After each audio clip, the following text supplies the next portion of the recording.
Women in MENA region are facing lots of challenges, from COVID-19 to paying the price of conflicts in war zones, arriving to misrepresentation in politics. Our next guest, Sana Afouaiz, will tackle all of these topics and beyond.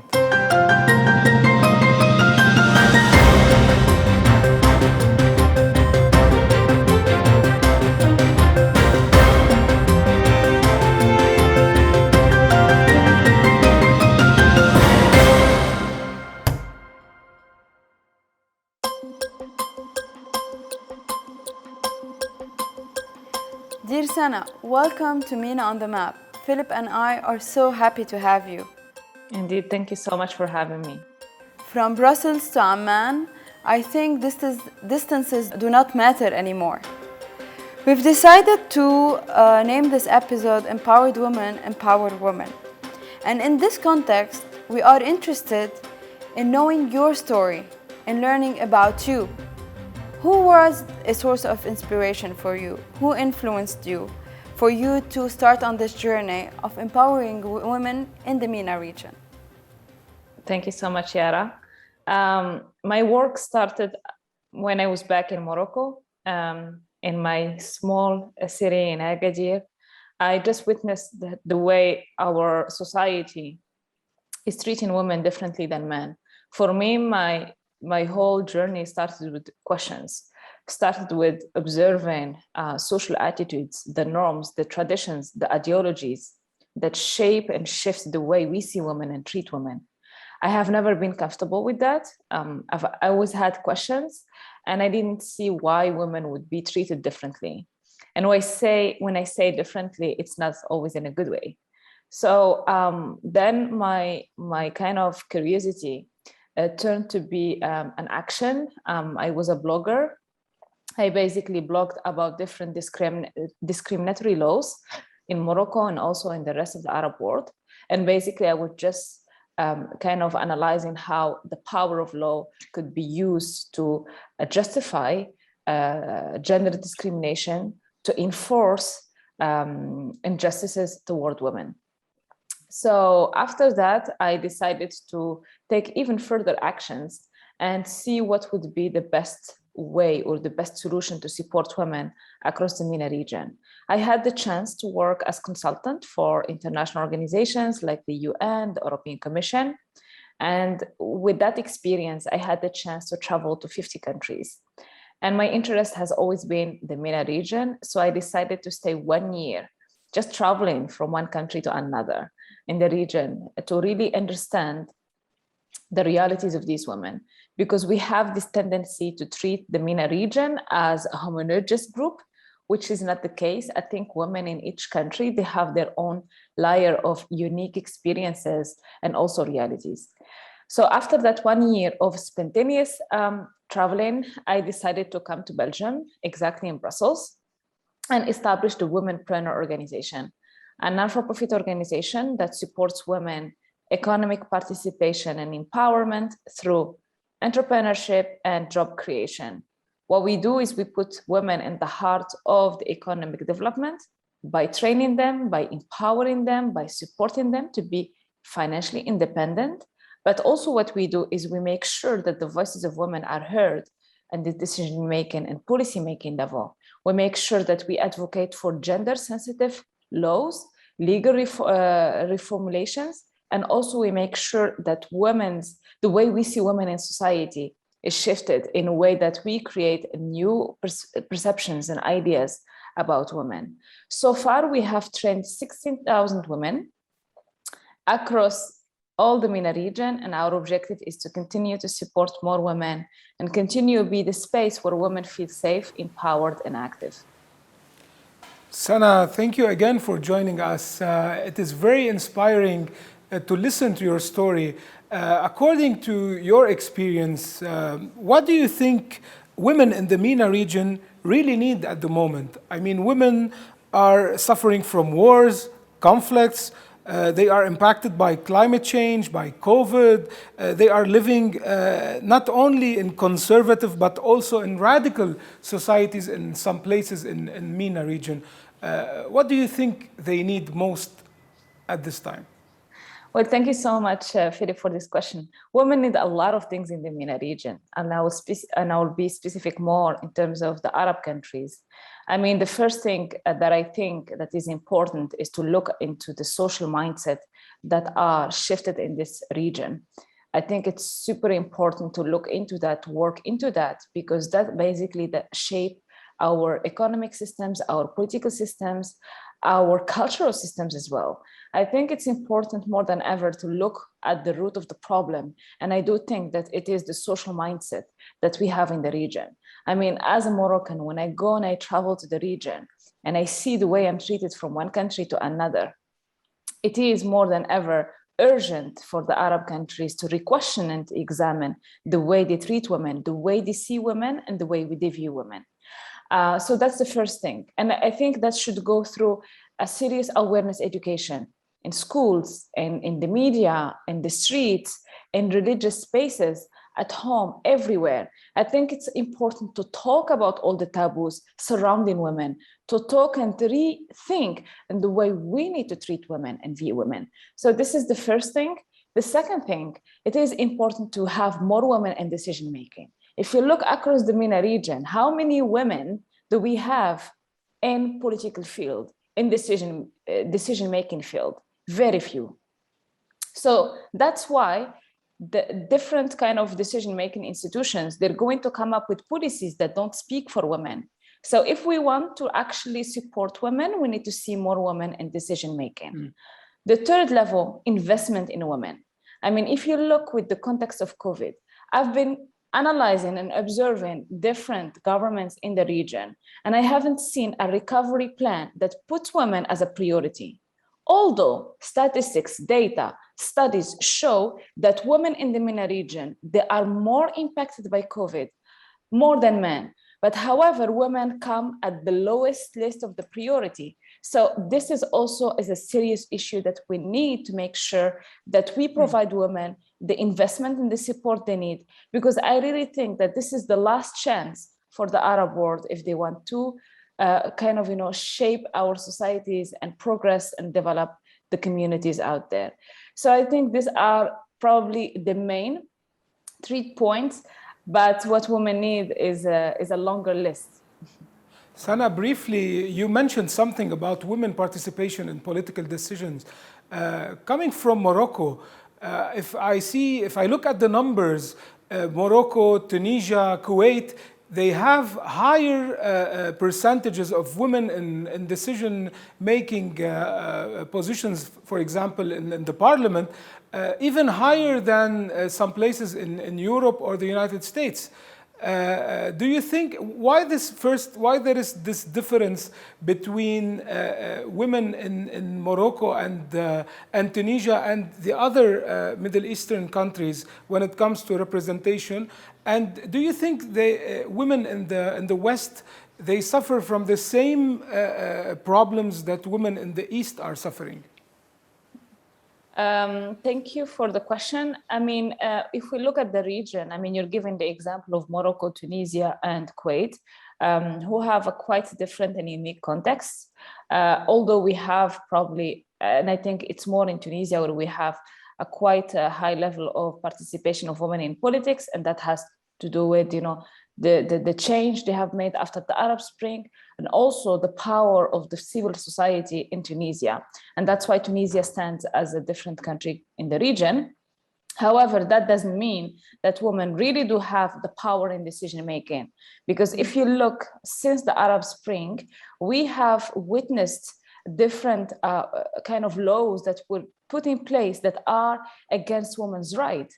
And so having a woman in a position just to kind of make sure that, okay, we fulfill the quota doesn't mean that women actually have the power and a say in decision-making. I don't know if you've followed what happened in the parliament in Tunisia just last week, when Yes. a member of the parliament kind of felt he had the kind of the audacity and the power to slap a woman, another colleague in the parliament. This shows you, if this is happening in the parliament, imagine what is happening outside the parliament in society. So this is why, again, it's unbelievable. And again, this is what I feel. And I think it's about the mindset that we have kind of sustained all these years.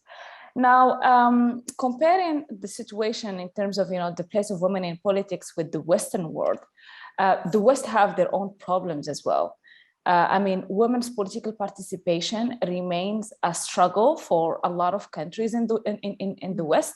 And I think this is an amazing, actually, thing to witness, that the West have quite a lot of issues to deal with when it comes to gender equality. And I think we've seen that specifically starting from the Me Too movement. A lot of realities about the place of women in Europe have been revealed. And I think they have their own work to do to make sure that women's participation is included. The only difference between the Western world and our part of the world is that in the Western world, they have like a strong institutions. They have the power of the law that so far we don't have in the region. The law in the region is not protecting women, unfortunately, because it is based on discriminatory ideologies. So that's the difference between the Western world and our part of the world. But actually, when it comes to political participation, I would give example of Rwanda and Uganda, where basically women's participation is higher than any other place in the world. And this shows you that when you put the right layers, the basis, you can reach great results. Sana, to reiterate on what you were talking about, there was in a previous MENA on the Map episode with us an Iranian activist, Masih Ali Nejad, and she told us women in power in Iran, they play a major role to discriminate women inside Iran, because they're used by the system to say that we welcome women in decision making, while they're very much invested in the regime and in the practices of the regime. So the numbers at some point do not reflect the reality and do not reflect how those governments are supporting women. You also talked about investing in women. That's why you founded Womenpreneur Initiative, an initiative that we at FNF are proud that we are cooperating with our colleagues from Madrid office. They're working very closely with you. Womenpreneur is a network of female entrepreneurs and an initiative aiming at supporting women to develop their skills and grow in the entrepreneurial scene. On this level, I have two questions. How are you able to identify all of these women that you already trained? You talked about around 16,000 women who you engage with. And the second question is, how important is a network and building a network and maintaining a network in order to support women and provide them the right tools and platforms to grow in the field of entrepreneurship and technology and innovation? Thank you, Yara. So for Womenpreneur, when I created it back in 2016, it was following my experience in the region, where I basically tried to understand what would be the best formula to support women in the region. Now, there isn't one formula. Womenpreneur is playing the role of the institution that is providing the tools for women to be economically independent. Because I do think when a woman is financially independent, she can start to examine her environment and questions the ideologies that surrounding her, especially the ideologies that are kind of oppressing her. So that's why for us, the kind of economic empowerment is a tool, not the end. And basically what we do is the fact that our organization is an open space for women where they feel safe, where they feel heard, where they feel supported. We have a very close relationship and we maintain that connection and communication with our community. We've created several platforms where they are connected with peers, with experts, where they feel like there is a city system that is hearing them and not judging them, that is supporting them and kind of make sure that their voices are put forward. And I think that's how we succeeded in reaching out to all these women. And it's just the beginning for us because we have a lot of plans to make sure that women, or specifically those, the marginalized ones, the ones that are difficult to kind of reach, that they are also supported. And the entrepreneurship kind of tool in the region is becoming a necessity. I mean, entrepreneurship as, I would say, a concept is not new in the region, because there is poverty.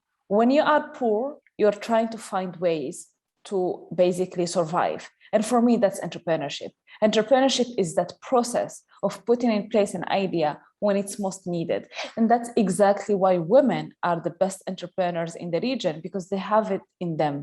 Because by default, they feel like they are the ones that who should make sure that their families are surviving.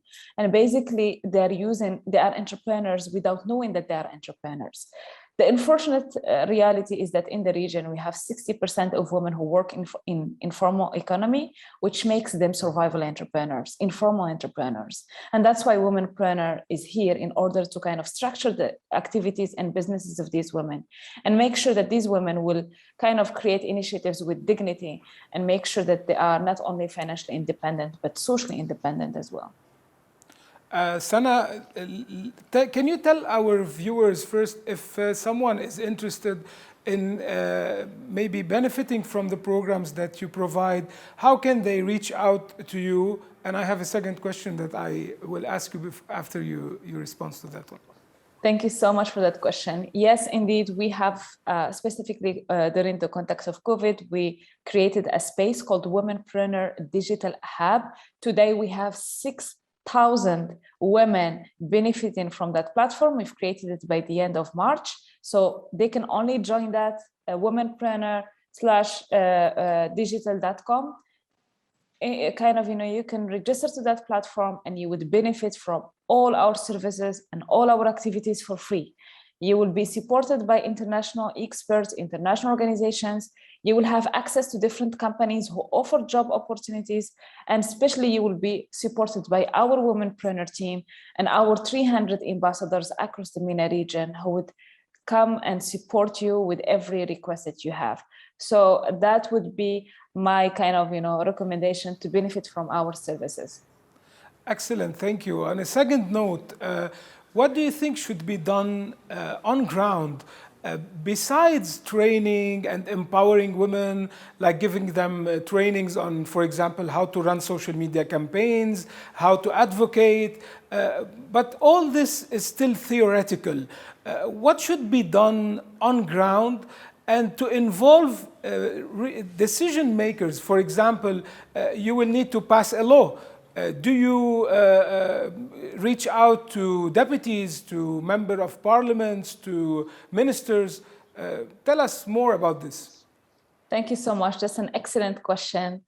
And I think that's exactly what we need. It's not only putting in place programs to support women economic participation, but what we need is to listen to women, to dialogue with women, not to only hear women, but we need to listen to them, to understand their concerns. This is why more than ever, we need quantitative and qualitative studies and discussions with women. Having basically inside the government, we need to have a serious kind of representative of the voices of these women to go on the ground and collect testimonies of women from different backgrounds. I think only by listening and discussing with women that we will come up with policies that reflect the needs. And the role of the government is important on that level, the role of civil society, private sectors, and international communities. Sana, you talked about listening to women. You made this tour around the region, the Womenpreneur Tour, to listen to the women needs in Tunisia, Morocco, and Jordan. And we watched the documentary last year in our MENA show. Based on your tour, and I think you're continuing this tour. I remember in our last conversation you were talking about this. Based on your tour, what type of patterns did you find? What are your observations? Are there common patterns? Differences, and what can you conclude from this tour? Thank you, Yara. And by the way, we are traveling this year, we're going to travel to Egypt, Algeria, and Lebanon. So I will have the opportunity. We'll see you there then.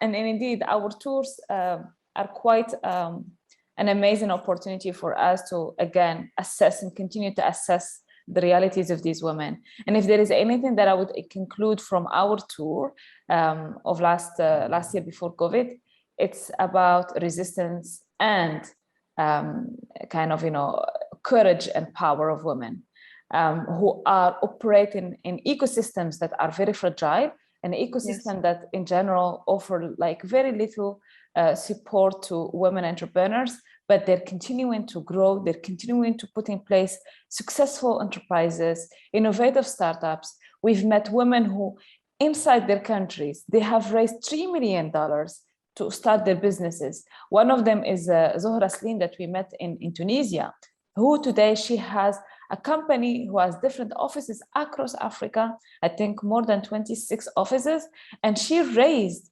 her fund inside her country in Tunisia. And that for me is a successful story. And it can only inspire other women across the region that even in most complicated spaces, opportunities and miracles are possible.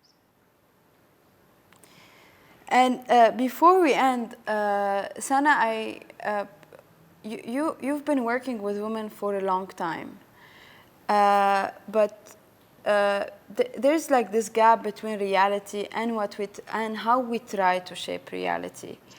In your opinion, what do you think really should be done now at the moment to overcome the challenges that are growing by the day? I think more than ever in the region, what we need is to really communicate. I think this is something that we don't have. I think we are not mastering the art of communication. I think that's the first thing. I think everyone in the region would agree with me that they want better conditions for their families. They want a better life for their families. They want their families to be treated with dignity. And I think if we start from that point, we could have interesting discussions on why it is important to respect women's dignities, women's rights. And starting from that, we can create a serious systems and serious institutions that reflect our rights, that defend our dignity and defend our needs as well. Sana, I would like to tell you that people like you are much needed added value to our societies. Thank you for being our guest, and we hope to see you soon face to face. Yes, in October in Lebanon. Hopefully. Thank you so much for joining us, and stay tuned for another episode of MENA on the Map.